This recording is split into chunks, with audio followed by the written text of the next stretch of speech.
पहले आप सबको मेरा नमस्कार। और आज मुझे जिस टॉपिक पर यहाँ बात करने के लिए बुलाया गया है वो मुख्यतः टॉपिक है प्रॉब्लम सॉल्विंग और इनोवेशन पर, आइडिएशन, इनोवेशन, इन सब बातों पर। तो पहले हम इसे दो हिस्से में बांट कर इस पर बात करेंगे। एक प्रॉब्लम सॉल्विंग, एक ह्यूमन बिहेवियर के रूप में कैसे है ये प्रॉब्लम सॉल्विंग, कैसे हम सभी समस्या का समाधान करते हैं। फिर थोड़ा सा इससे हम जोड़ना चाहेंगे जो आप स्टार्टअप या कोई नया बिजनेस शुरू करना चाहते हैं तो उसमें क्या क्या प्रॉब्लम्स आती हैं और उसमें प्रॉब्लम सॉल्विंग के कौन से स्टेप्स हैं। तो सबसे पहले अगर बात शुरू करें प्रॉब्लम सॉल्विंग पे, तो पहला क्वेश्चन तो यही होगा कि प्रॉब्लम क्या है। तो प्रॉब्लम को हम ऐसे समझ सकते हैं कि कोई भी ऐसी स्थिति, परिस्थिति जिसके लिए हमारे पास पहले से तैयार आंसर नहीं है, तो वो हमारे लिए प्रॉब्लम है। जैसे ये एग्जाम्पल अधिकतर क्लास में भी हम दिया करते हैं कि मान लीजिए आप साइकिल से आते हैं या ऑटो से आते हैं, जैसे भी आपका आने का तरीका एक होगा कॉलेज के लिए, और आपने समय भी सोचा होगा कि कितने बजे हम घर से निकलते हैं तो हम आराम से बिना किसी हैसल के कॉलेज पहुंच जाते हैं। किसी दिन अचानक आपकी साइकिल का टायर पंचर हो जाए, तो ये जो सिचुएशन आई इसके लिए, जिसके लिए हम तैयार नहीं हैं, तो ये हमारे लिए प्रॉब्लम है, ये समस्या है। अब इस समस्या को कैसे सॉल्व करें, तो इसके लिए हम कई सारे तरीकों का इस्तेमाल कर सकते हैं। ठीक है, तो इसी को कहते हैं, ये मतलब जिन चीज़ों के लिए आप तैयार नहीं तो आपके लिए प्रॉब्लम हुई।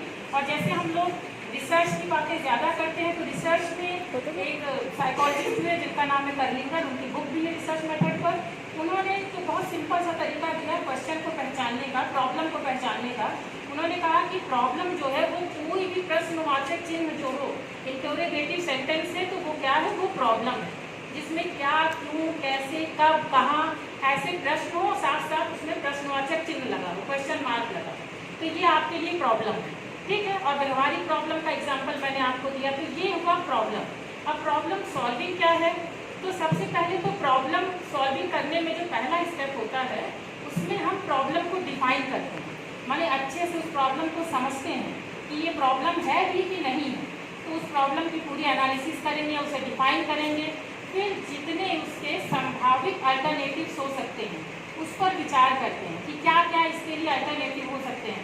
कैसे हम इस काम को, साइकिल हमारी पंक्चर हो गई तब क्या क्या किया जा सकता है, पंक्चर बनाने वाले की दुकान खोजें या इस कॉलेज जाने के बजाय वापस चले जाएं, किसी फ्रेंड से मदद लें, क्या करें, कितने अल्टरनेटिव इसके हो सकते हैं, उस पर हम विचार करते हैं।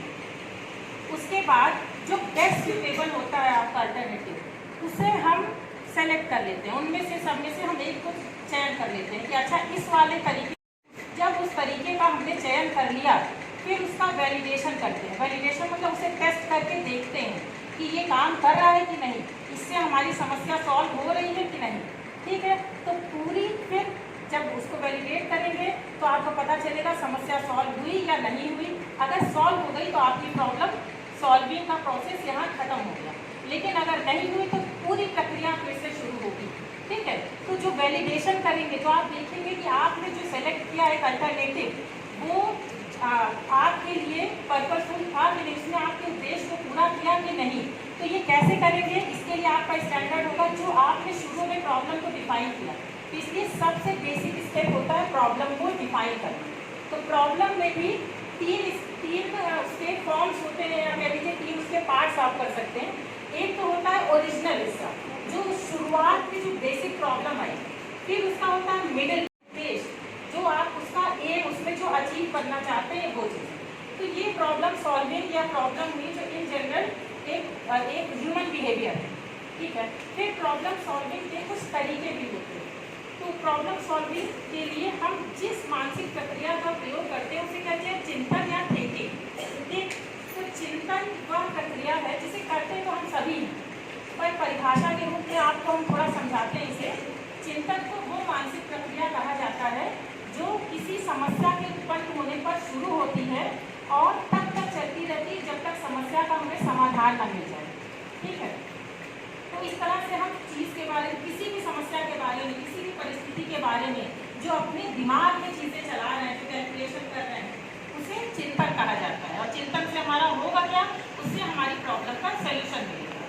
तो ये जो चिंतन की प्रोसेस है इसे दो हिस्से में बांटा गया, 2 प्रकार के चिंतन बताए, उसमें से सेलेक्ट कर सकते हैं कि किसको बुलाना है इस काम के लिए। या कोई प्रोडक्ट नया आपको बनाना है तो आपने देखा कि आपकी टारगेट ऑडियंस माने टारगेट कंज्यूमर्स कौन होंगे, ठीक है, इस हिसाब से आपने चीज़ों को देखा। फिर सिमिलर प्रोडक्ट अगर मार्केट में है तो आप इसमें क्या नया कर सकते हैं, क्या इसकी कॉस्ट कम कर दें या एक आध इसमें कुछ जो इंग्रेडिएंट जो कुछ डालना उसको उसकी मात्रा बढ़ा दें, ठीक है। तो इस ढंग से आप इस पर फिर डिसीजन ले सकते हैं। उसके बाद है इफेक्टिव इवेल्युएशन, ठीक। तो जैसे तो एक बार सर ने भी बताया था ना कि कॉस्मेटिक वाले क्या करते हैं, अपना एक सैंपल लॉन्च कर देते हैं। तो जब उस सैंपल को उन्होंने लॉन्च किया तो वो क्यों, इसीलिए कि ताकि उन्हें फीडबैक मिल सके और उस फीडबैक से वो इवेल्युएट कर सके कि उनका ये जो प्रोडक्ट है ये बिकेगा कैसा, इसकी सेल कैसी होगी। कोई भी एंटरप्रेन्योर या जो बिजनेस करता है वो हमेशा मुनाफे के लिए काम करता है, तो मुनाफा तो हमें चाहिए ही। तो इसलिए फिर आप इवेल्युएट कर सकते हैं कि आपका जैसे एग्जांपल के लिए कि ये प्रोडक्ट आगे भविष्य में कैसे बिकेगा, कितनी इसकी सेल हो सकती है, कितनी हमें इससे आमदनी हो सकती है। उसके बाद है कि हॉरिजॉन्टल डिप्लॉयमेंट, मतलब हॉरिजॉन्टल मतलब क्षैतिज, सीधा सीधा उसको डिप्लॉय करना। इसे जो हमने थोड़ा समझा तो जैसे रिसर्च में होता है कि कोई आपको आंसर मिला, रिजल्ट मिले तो अब उसे हम सामान्यीकृत कर दें, जनरलाइज कर दें। तो हॉरिजॉन्टल डिप्लॉयमेंट का मतलब कि सॉल्यूशन तो एक पर्टिकुलर प्रॉब्लम का था, लेकिन अगर अब ऐसी मिलती जुलती प्रॉब्लम किसी और यूनिट में आई, आपका प्रोडक्ट मान लीजिए डेवलपमेंट में था, नया प्रोडक्ट बनाने में प्रॉब्लम थी, तो प्रोडक्शन यूनिट में कहीं भी कोई ऐसी सिमिलर प्रॉब्लम आए तो हम इस तरीके से उसे सॉल्व कर सकते हैं। आपके पास एक रेडीमेड आंसर हो गया, ठीक है। उसके बाद फिर 7वां स्टेप होता है जो सबसे इम्पोर्टेंट स्टेप कहा गया है डॉक्यूमेंटेशन का, कि मतलब आपने जो काम किया उसे सबको कहीं पेपर पे लिख ले, उसे कागज़ पर। क्यों? क्योंकि आगे ऐसी प्रॉब्लम आई तो इतना समय नहीं किसी का खराब होगा। जैसे अल्बर्ट आइंस्टाइन ने कहा ना कि मैंने 100 तरीके बताए और सीखे जिससे इस काम को नहीं करना, तो अगर उसे नोट डाउन किया, कहीं लिख दिया तो लोगों का ये समय बचेगा आगे। और लोग कौन, वो आप ही होंगे, आपके ऑर्गेनाइजेशन के लोग होंगे, तो आपके ऑर्गेनाइजेशन का, आपके इंस्टीट्यूशन का उससे टाइम बचेगा। तो ये 7 स्टेप बताए गए हैं जो किसी भी इंडस्ट्री या किसी भी उद्यम, किसी भी उद्योग में इस्तेमाल किए जाते हैं जब किसी भी यूनिट पर कहीं कोई प्रॉब्लम आती है। तो उसके बाद है जैसे आपको बताया कि प्रॉब्लम एरिया कौन सा हो सकता है, जो प्रॉब्लम डिफाइन करेंगे। तो मतलब प्रॉब्लम का एरिया खोजना है। एक ऑर्गेनाइजेशनल सेटिंग में प्रॉब्लम किसी भी एरिया में हो सकती है। तो एक वीडियो हम देख रहे थे जब ये काम हमें दिया गया तो वो बड़ा अच्छा इसलिए भी लगा, उसमें जापान की इंडस्ट्रीज की बात की गई थी, जिसमें ये बताया गया कि जिस भी एरिया की प्रॉब्लम होती है उसमें वो जो प्रॉब्लम सॉल्वर है, ठीक है, मैकेनिकल इंजीनियर है, केमिकल इंजीनियर, जो भी है, वो सबसे पहले उसको फ्लोर पर काम कराया जाता है। और उसके पीछे रीज़न ये होता है कि जैसे उसको आकर वर्कर्स बताए ये प्रॉब्लम है तो उसे पता रहता है, उसे प्रैक्टिकल ही इस बात का ज्ञान है कि अच्छा ये प्रॉब्लम ऐसे होती है, क्योंकि उसने उसमें जाकर काम किया है। तो अगर इन चीज़ों को अपनाए कोई भी नए स्टार्टअप में, ये कभी ना सोचे कि हम तो यहाँ के अब मालिक हो गए, बाकी तो सब हमारे एम्प्लॉय हैं। तो अगर ये जो जैपनीज ये तरीका है इसको अपनाए अपने प्रॉब्लम सॉल्विंग उसमें, तो हमारे बिजनेस में शायद इससे और भी फायदा हमें मिल सकता है। फिर है आपके आइडिएशन की बात करें तो आइडिएशन जैसे आपको पहले ही बताया कि आइडिएशन में क्या है, मैम ने इसके बारे में बताया, एक ऐसा प्रोसेस है जिसमें आप विचार पैदा करते हैं। और अगर कॉमर्स की बात कर रहे हैं, बिजनेस की बात कर रहे हैं, तो ये आपके विचार कैसे होंगे कि जिसमें आपको लाभ हो, हानि ना हो। तो ऐसे विचार हम अपने लिए बनाते हैं कि क्या काम हम कर सकते हैं। मान लीजिए आप कोई नया बिजनेस शुरू करना चाह रहे हैं, ठीक है, तो कोई भी आइडिया 0.1% चांस होगा कि बिल्कुल नया होगा, जैसा काम कहीं नहीं हो रहा होगा। तो अब आपके पास क्या चैलेंज होगा कि मैं इसमें नया क्या कर सकती हूँ। तो इसीलिए आइडिएशन को कहा गया है कि एक प्रोसेस है, और ऐसा नहीं कि एक पॉइंट पर आकर बंद हो जाएगा, कि लगातार ये आइडिएशन प्रोसेस चलता रहता है किसी भी उद्योग में। और शायद अगर आइडिएशन प्रोसेस बंद होता होगा तभी वो सिर्फ इंस्टीट्यूशन कहती है वो चीज़ें बंद हो जाती हैं, ठीक है। तो ये है, और जैसे 3 स्टेज मैम ने भी बताया कि सबसे पहले आप आइडिया को जनरेट करते हैं, फिर उसमें कई सारे आइडियाज़ आएंगे। क्यों? क्योंकि आपने ब्रेन स्टॉर्मिंग की है। ब्रेन स्टॉर्मिंग समझते हैं, तूफान देखा है, तो ये ब्रेन स्टॉर्मिंग कैसी तूफान होता है, विचारों का तूफान, ठीक है। तो विचारों के तूफान के लिए जो एम्प्लॉयर है, जो अथॉरिटी है, उससे भी बहुत खुले दिमाग का होना चाहिए। क्यों? क्योंकि इतने सारे विचार देंगे आपके एम्प्लॉयज़, तो क्या आप उसे सुनने के लिए तैयार हैं? ठीक है, देखिए क्रिएटिव होने की बात, जैसे अगर इनोवेटिव होना है आपको नए नए आइडियाज़ बिजनेस के लिए लाने हैं, कोई नया सेटअप शुरू करना है, तो इसके लिए ज़रूरी है कि आपके पास क्रिएटिविटी हो। तो क्या क्रिएटिविटी किसी के पास होती है, किसी के पास नहीं, या एक नॉर्मल ह्यूमन बिहेवियर है? क्या लगता है आप लोगों को? ये सामान्य मानव व्यवहार है या कोई कुछ अलग विलक्षण होते होंगे जो क्रिएटिव लोग होते हैं? बताइए। क्रिएटिव जो लक्षण, जो क्रिएटिव लोग होते हैं, उनकी आईक्यू सामान्य से कहीं ज्यादा, मतलब 130 140 विलक्षण प्रतिभा वाले होते होंगे। हाँ या ना? No ma'am. नहीं, चलिए ठीक है। तो ये सच में बिल्कुल ज़रूरी नहीं है। अभी तक, आज की डेट तक ऐसा कोई रिसर्च पेपर नहीं है, कोई ऐसी फाइंडिंग नहीं है जो ये बात बताए कि क्रिएटिव होने के लिए आपके पास अबव एवरेज इंटेलिजेंस होनी चाहिए। एक एवरेज इंटेलिजेंस है जिसे 100 से 120 माना जाता है। बस यहीं तक क्रिएटिविटी और इंटेलिजेंस का कोरिलेशन देखा गया है। कोरिलेशन मतलब कि एक हद तक आपके अंदर इंटेलिजेंस होनी चाहिए टू बी क्रिएटिव, और वो कितनी होनी चाहिए? जितनी सामान्य लोगों में होती है। कुछ अलग से इसमें आपको नहीं चाहिए, ठीक है?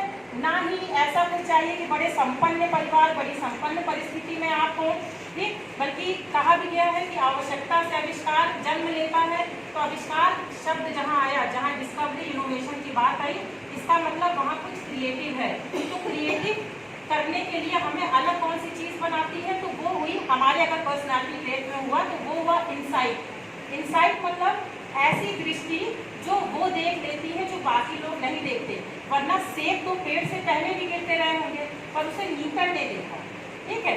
12 साल की उम्र में अल्बर्ट आइंस्टाइन ने कई सारे पेपर पब्लिश कर लिए थे, ठीक है? और वो सब चीज़ें तो लोगों के लिए भी, सबके लिए भी नॉर्मल नहीं होंगी, ठीक? लेकिन फैक्टर्स भी होते हैं जो बताते हैं कि आपकी क्रिएटिविटी, हर बच्चा जन्म से क्रिएटिव होता है।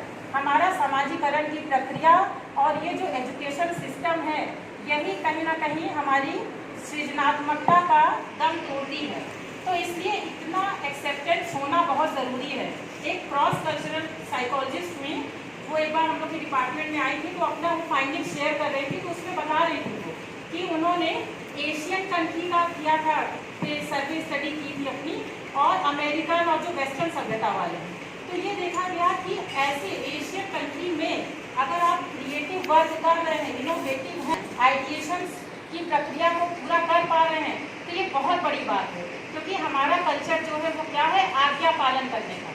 तो आज्ञा पालन में बिल्कुल इस गुंजाइश नहीं होती कि आप इधर उधर करेंगे। जबकि चीज़ें थोड़ा बदल रही हैं, लेकिन उनकी फाइंडिंग जो थी उसमें ये चीज़ें पाई गई कि एशियन सभ्यता में, इंडिया, चाइना, यहाँ सब ये चीज़ें बड़ी मुश्किल है, क्योंकि यहाँ हम परंपरागत तरीके से काम को करते हैं।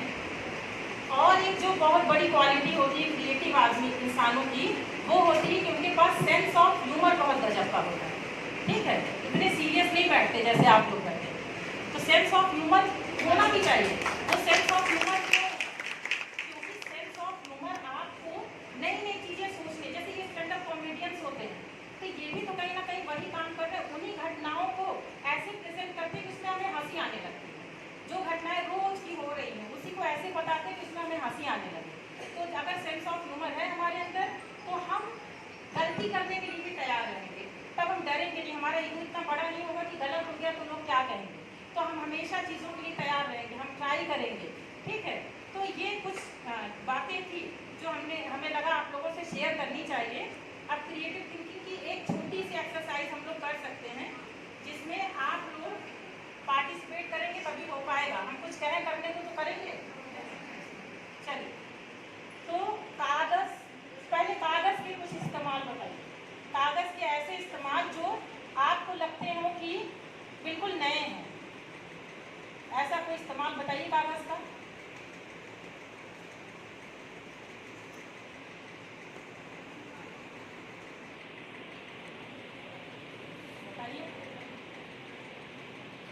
अच्छा, कोई भी इस्तेमाल बताइए कागज़ का।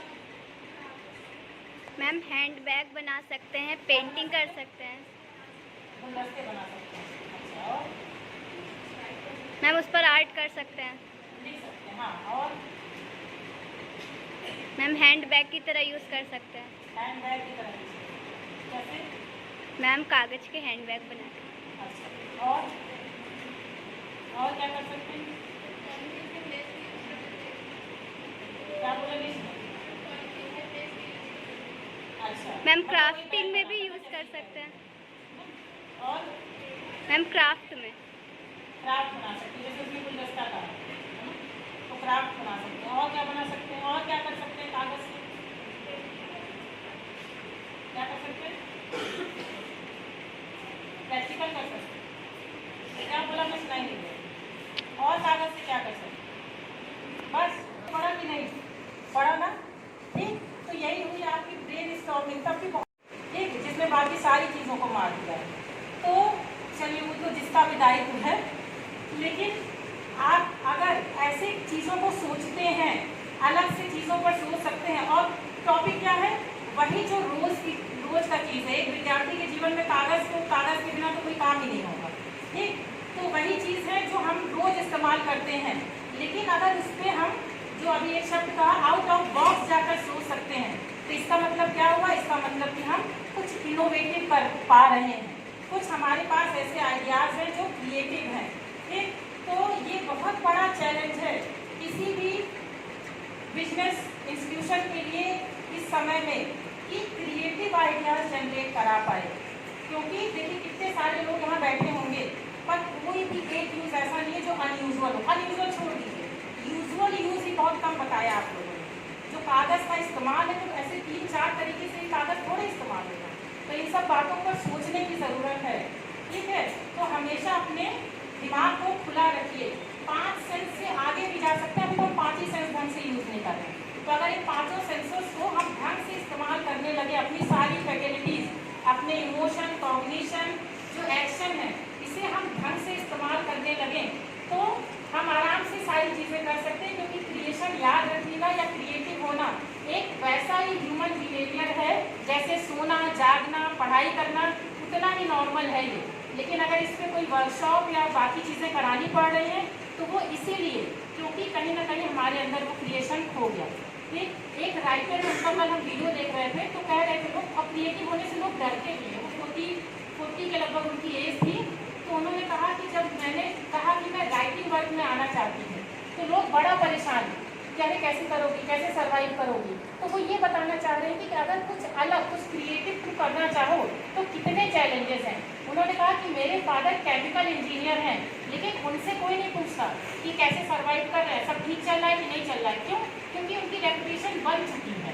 तो इसीलिए क्रिएशन करने के लिए या क्रिएटिव फील्ड में आने के लिए, आइडियाज़ लाने के लिए, स्टार्टअप शुरू करने के लिए बहुत मेहनत की तो ज़रूरत है, ह्यूमिलिएशन भी बहुत सहना पड़ेगा। क्योंकि सोसाइटी जो है ये हमेशा चाहेगी कि वही चीज़ें हों जो होती आई हैं। क्योंकि जैसे हमने बताया, सोसाइटी एक सिस्टम है और बहुत मजबूत सिस्टम है।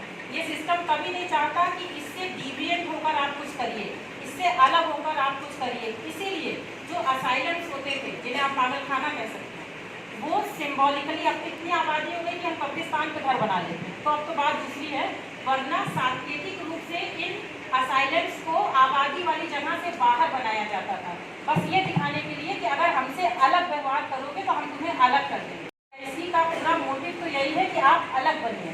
तो इस बॉक्स से बाहर जाने की कोशिश करिए और चीज़ों को नए नए तरीकों से सोचने और देखने की कोशिश करिए। धन्यवाद।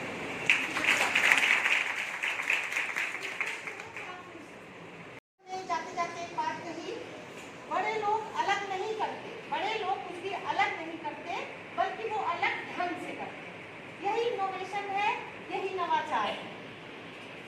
मैडम ने अपने व्याख्यान में इंडक्टिव और डिडक्टिव के बारे में बताया। मैं 2 लाइन बस कहना चाहती हूँ।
मार्बल से उनकी पुताई होती थी तो सफेद हो जाते थे, फिर उन पे थोड़ी बहुत आर्ट महावर से या गुलाब रंग से की जाती थी। अब आप देखिए वो अलग अलग डिजाइनर करवा आने लगे हैं, तो जिसकी दुकान पे ज्यादा सुंदर होगा वहीं पे वो खरीदा जाएगा। ये एक उदाहरण है। बाकी मैडम ने आपको बताया है विचार प्रक्रिया का एक सार्वभौमिक मॉडल जो है होना आवश्यक नहीं है कि जो सब सोच रहे हैं वैसा ही हम सोचें, जैसा मैडम ने बताया, बल्कि कुछ सामान्य दिशा निर्देशों के आधार पर हम इसको अलग भी कर सकते हैं। तो आज जो हमारा आज का जो टॉपिक था वो आप लोगों ने सुना, और अब मैं बड़ी विनम्रता से अपनी प्राचार्य मैम से निवेदन करती हूँ कि वो आए और आप लोगों को आशीर्वाद के स्वरूप अपने कुछ मुखार बिंदु से कुछ शब्द करें। Thank you.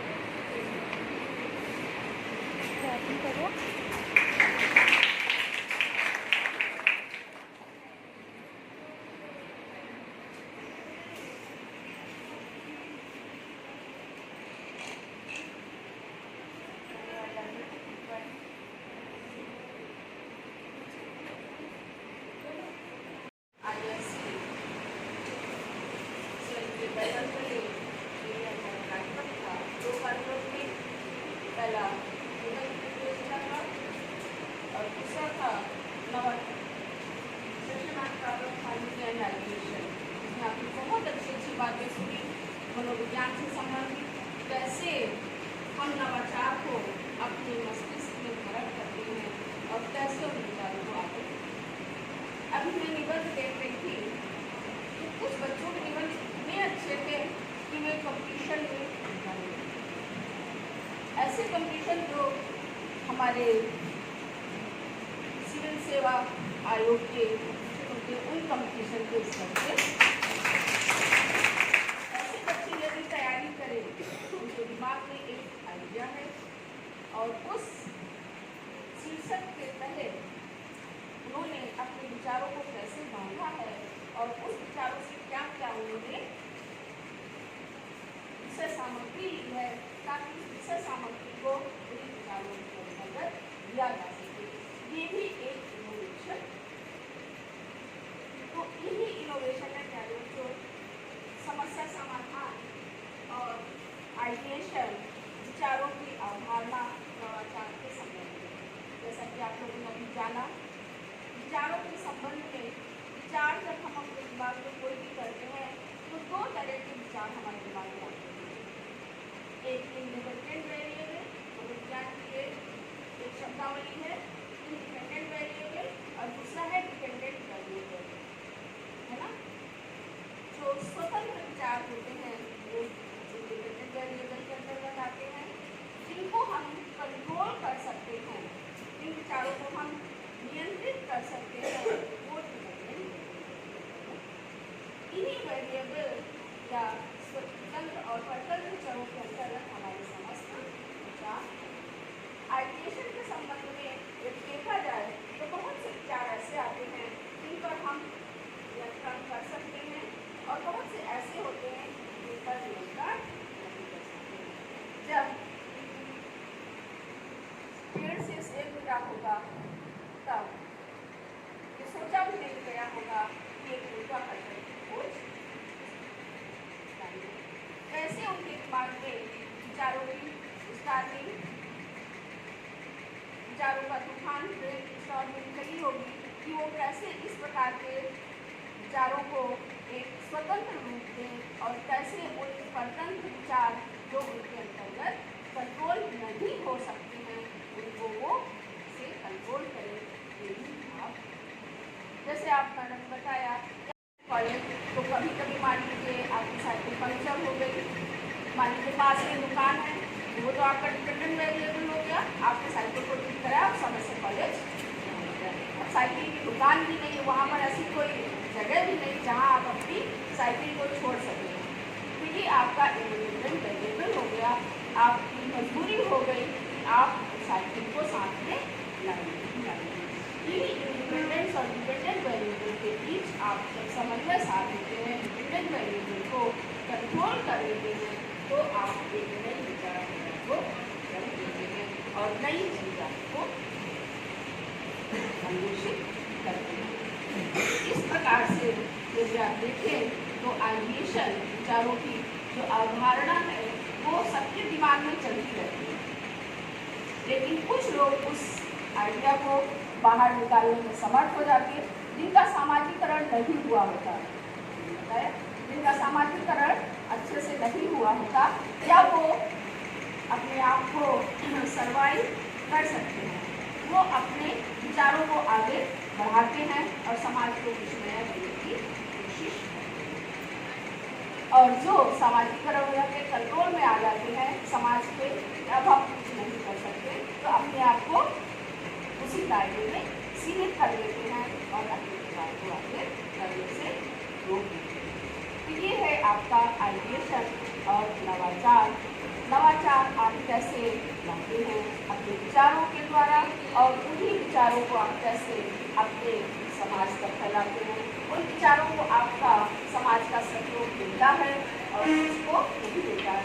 जैसे अभी हम लोग सोशल मीडिया पर देखते हैं, बहुत से लोग अपने ब्लॉग्स लिखते हैं, कुछ लोग ट्रोल होते हैं, कुछ लोग नहीं होते हैं, तो कुछ को उनकी प्रशंसा मिलती है। तो जो प्रशंसनीय होते हैं वो समाज में स्वीकृत होते हैं, स्वीकरणीय होते हैं, उन्हीं विचारों को समाज में आगे बढ़ाते हैं। और जो हमारे समाज के अंतर्गत नहीं आते हैं वो स्वीकार करते जाते हैं, उन्हें आगे बढ़ने से रोक दिया जाता है। तो ऐसे विचार जब गैलीलियो ने पृथ्वी को गोल कहा तो उनको कहा गया कि पागल कहा गया ना, तो यही था बाद में हालांकि इसने उन्हीं विचारों को धारण किया और पृथ्वी को माना कि पृथ्वी गोल है।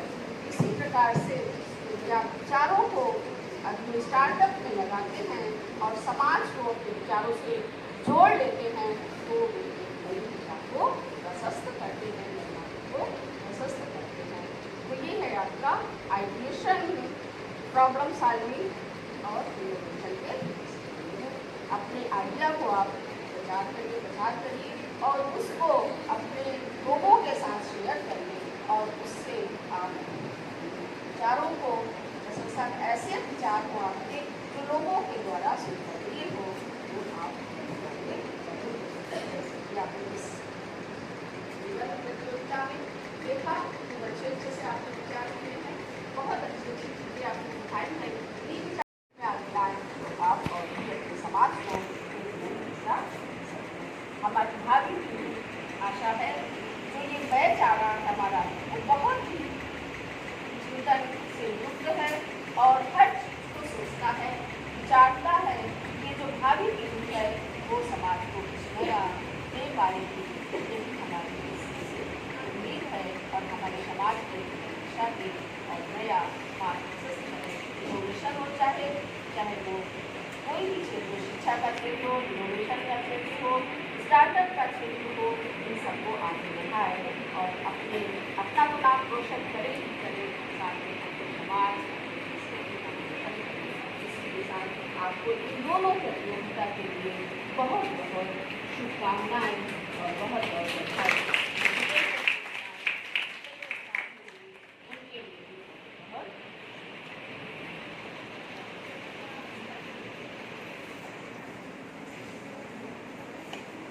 बहुत बहुत धन्यवाद मैम, आपने बच्चों की इतनी सराहना की, बच्चों का मनोबल बढ़ाया, हम सबको एक नई ऊर्जा दी। और मैडम ने ये कहा, बच्चों ध्यान दिया आपने कि लोक सेवा आयोग जितने अच्छे आपके भी बनते, ये बहुत बड़ी बात है। इसके लिए मैडम का आप लोग कर्तव्य ध्वनि से पुनः स्वागत करेंगे। यहाँ पर ये बताना भी बहुत आवश्यक है कि हमारी श्रीमती शिखा मौर्य मैडम की दिशा निर्देश में मैडम ने उनको काम सौंपा था प्रिंसिपल मैम ने, तो उन्होंने एक 2 प्रतियोगिताएं कराई थी। तो जिला विधिक सेवा प्राधिकरण से भी हमारे 6 बच्चे पुरस्कार जीते। इसके लिए हमारी प्राचार्य मैम को बहुत बहुत बधाई और शिखा मैडम को भी बधाई। और अब कार्यक्रम की इस अंतिम बेला में मैं अपने वरिष्ठ प्राध्यापक श्री पुष्पेंद्र सिंह सर को आमंत्रित करती हूँ कि वो आए और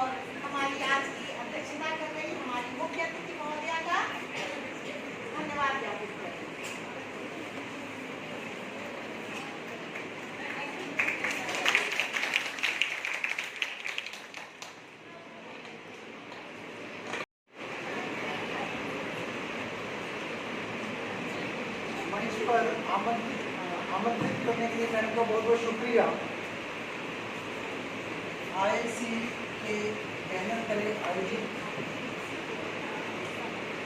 इनोवेशन डे, साथ ही संयुक्त रूप से session on problem solving and ideation पर आयोजित इस बड़ी ज्ञानवर्धक संगोष्ठी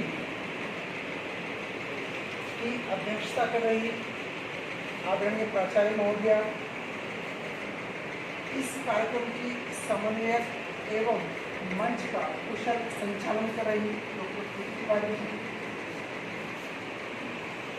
आईआईसी प्रभारी श्रीमती कोर्सिया नायक जी, आज के मुख्य वक्ता डॉक्टर ऋचा सिंह जी, और इससे पूर्व जो निबंध प्रतियोगिता आयोजित हुई उसके शिल्पकार हमारे साथी सोनिया मैडम और प्रियंका मैडम को मैं इस सफल कार्यक्रम आयोजन की बहुत बहुत शुभकामनाएं।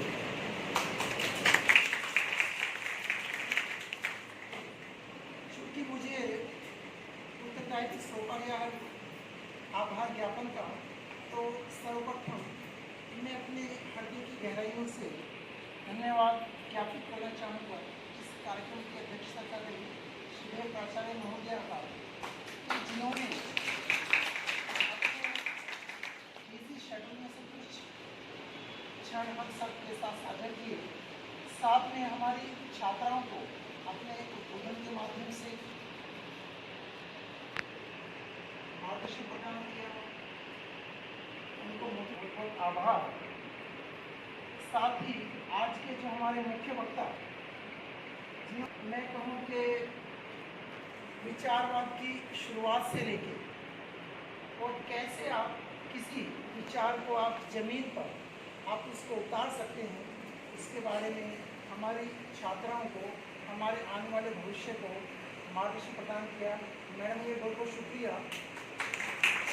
कोई जो थॉट होता है वो एक छोटे पौधे के समान है, जिसको वृक्ष बनने में बड़ा समय लगता है।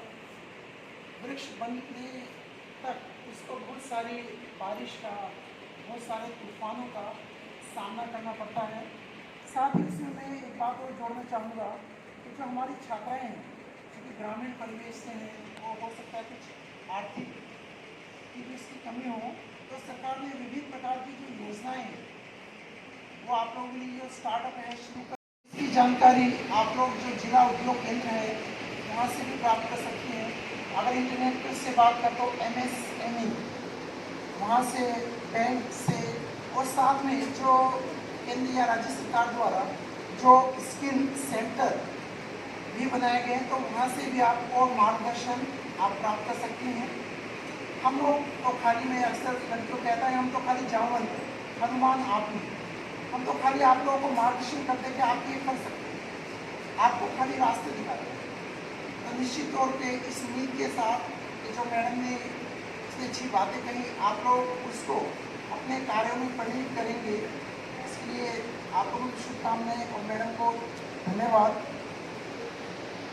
साथ ही प्रीति मैम का भी बहुत बहुत धन्यवाद कि जहाँ उन्होंने इस कार्यक्रम को एक पूर्ण रूप प्रदान किया और बीच बीच में अपने विभिन्न बिंदुओं पर, चाहे बात आइडियलिज्म के बारे में हो, चाहे बात ट्रांसफर ऑफ लर्निंग के बारे में हो, चाहे बात शून्यवाद या विचारों के बारे में हो, बड़े आसान तरीके से हमारी छात्राओं को संबोधित किया, हमारी छात्राओं से विचार साझा किए, तो निश्चित तौर पे आप लोगों के ज्ञान में वृद्धि हुई होगी। और साथ ही अन्य प्राध्यापकों का भी बहुत बहुत धन्यवाद कि उन्होंने में काम किया, तो आप सभी बहुत बहुत शुक्रिया। और हमारी छात्राओं से प्रोग्राम हो रहे हैं आप सभी के लिए, तो उसको आप लोग कुछ ना कुछ जरूर आप लोग कुछ करके दिखाएंगे, कुछ ना कुछ इस महाविद्यालय का आप लोग नाम रोशन करेंगे, कुछ नई चीज़ लेकर। तभी ऐसे कार्यक्रम की सार्थकता है। इसी विचारों के साथ आप सभी का पुनः बहुत बहुत शुक्रिया, बहुत बहुत आभार।